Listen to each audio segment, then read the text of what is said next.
now, to be frank, I have not met President Assad yet after his arrival to Moscow.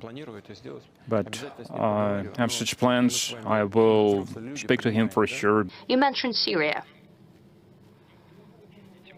Well, you and those who pay your salary would like to present everything that's happening in Syria as a shortcoming or a defeat of Russia. I'd like to assure you that is not so. And I'll tell you why. We have come to Syria 10 years ago. So in order to prevent the creation of a terroristic enclave, the likes of which we've seen in the other countries, for example, in Afghanistan, in general, we have achieved our goal. Even those groups that used to fight with the Assad regime, with the governmental forces, they have evolved as well. It is for a reason that today many European countries and the United States would like to establish relations with them. If they are a terrorist organization, how come you're trying to do that? Then that means that they have changed. That means that to a certain extent, our goal has been achieved. We did not have ground troops in Syria. They simply were not there. We have 2 military bases there, an air base and a naval base.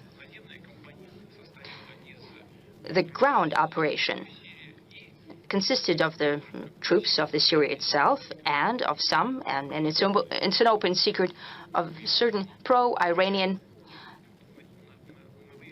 paramilitary forces. We have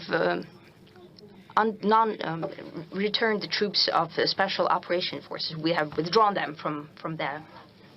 But what was happening at the time? When the groups of armed opposition came close to Aleppo, Aleppo was defended by about 30,000 people.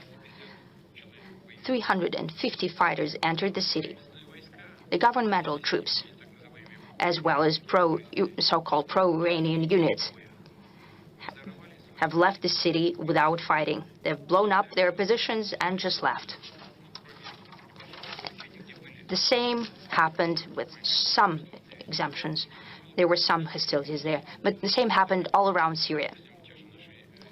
Previously, our Iranian friends used to ask us to provide transportation for their units in Syria. Now they've asked to withdraw their units.